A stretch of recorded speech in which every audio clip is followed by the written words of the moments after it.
Oh, jeez. This make a Paper Mario video. Read about Pompeii. No. Paper Mario video.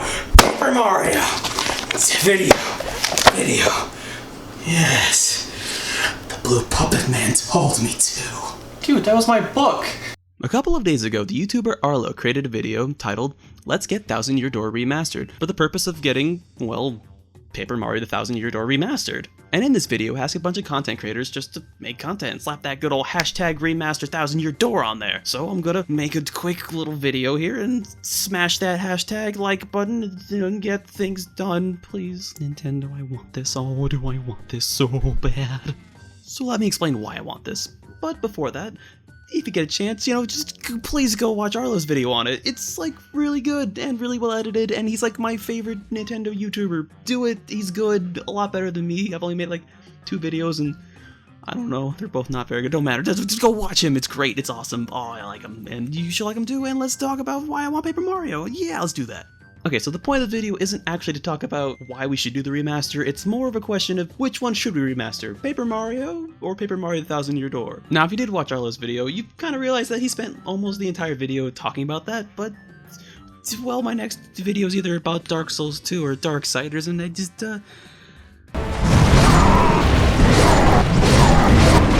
oh man, I just don't want to do it right now. So, an important thing when it comes down to perspective for me is that I like the first game more. I really do. I like Paper Mario 64 more than I like Paper Mario the 1000 Year Door. I also think it's like a slightly better game, just not by much. I made a video on it. I just like the first one a little bit more. Maybe it's nostalgia. It's probably nostalgia, but you know what? Fight me, son! That being said and out of the way, I still think we should remake 1000 Year Door, actually. Let's start with the topic of money. Nintendo is a corporation after all, and wants to make it. Lots of it. That's not to say that Nintendo is what I would call a greedy company by any means. In fact, if you look at their practices, they seem to be really concerned with the quality of their games. I mean, heck, it looks like they've restarted completely with Metroid Prime 4, one of their staple franchises at this point. And other reports constantly talk about how Nintendo tries to avoid crunch as much as possible. Although I'm sure they have it, they seem to value their workers' health a bit more than other companies. So let's take a look at these numbers, shall we? 1000 Year Door made more. End of video. Okay, so now, what do these numbers even mean, right? Well, they mean that the 1000 Year Door made more money, right? That's just straight up numbers. Why, yes, you are correct. But there's a little bit more to it than that. You see, you need to compare these numbers to the numbers that their respective consoles sold. And when you do this, you realize that the 1000 Year Door sold better even on the worst selling console. In fact, when you crunch the numbers, it looks like 8.79% of all GameCube owners owned the 1000 Year Door, while only 4.16% of Nintendo 64 owners owned Paper Mario 64. Percentage-wise, that's literally less than half of what the 1000 Year Door was able to do. And then you start comparing those percentages with the Switch user base, and suddenly you're like, well, that could be quite a little bit of money right there, I'll tell you what. But money isn't everything, so let's ask the people what they want. And let's start with the critics. Oh wow, these numbers are actually really close, huh? But I guess Paper Mario 64 just barely edges out. I didn't expect that. Huh. Neat. Even if this is the case, I would regard the difference between these two sets of numbers to be so small that it's negligible. You know what's not negligible though? The difference between the fan love for both of these games. Don't get me wrong, I'm Team 64 all day, every night. But man, people really like the 1000 Year Door. Like, they really, really like it. I wish I could give y'all numbers or some sort of proof, but all I have is my experiences online, and online, yeah, 1000 Year Door wins.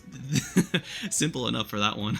So if you choose the 1000 Year Door to remake, you make more money and you please more people. Huh, well, that's just dang sense right there. Yeah, but Paper Mario 64 looks like big old butt bagels. Ah yes, good point, me making a Mickey Mouse voice, I think?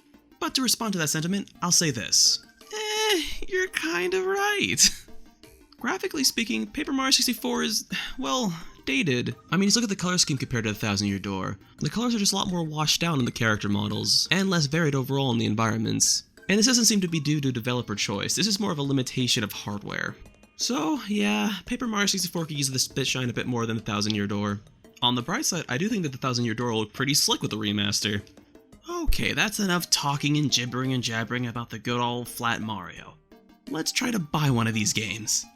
Okay, let's see here. by the Paper Mario guy. Fantastic edition. So the general consensus here is that you can buy a physical copy of either of these games for roughly $30 to $40, but you're going to have to go through a third-party retailer like Amazon or eBay. You can try GameStop, although they are a bit more expensive. However, there is actually an official way to buy Paper Mario 64, which is through the Wii U Virtual Console of all places.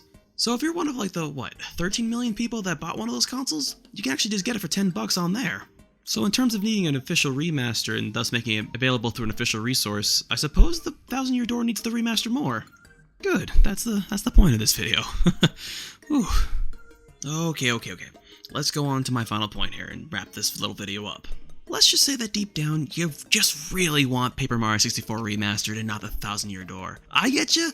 I'm kind of there in a weird way, but hear me out, you actually want the 1000-Year Door remastered. Because if you combine all of my other little points into one big point, it looks like remastering the 1000-Year Door is going to make a bigger impact, and then make it much more likely to have Paper Mario 64 remastered in the long run, which, is the goal if you have this perspective. Please, Nintendo, do it. I'll drop the money hard. I have a Switch, I want it on my Switch. Put it on my Switch, come on. Alright, well, that's enough groveling, but... Oh, you know what? Screw it. One more final point. I love these two games. I really do. It fills me with such a sense of childhood wonder like no other game does. Maybe, I don't know, Super Mario Sunshine? Maybe? But even then, I love Paper Mario just so much, and Paper Mario 1000-Year Door. And even if you're not willing to make new games Nintendo, that's fine, I understand. I can't make you do anything, but I'm simply one of many that at least want a remaster at the very minimum. Okay, so this video's been mostly just me rambling off and just talking about random points that pop into my mind and slightly editing it into a reasonable format. So I'm gonna finish it here and get to work on the darkness that is the Fume Knight. Oh, I hate that thing. Go ahead, say the line. Oh, that's right, the people don't talk.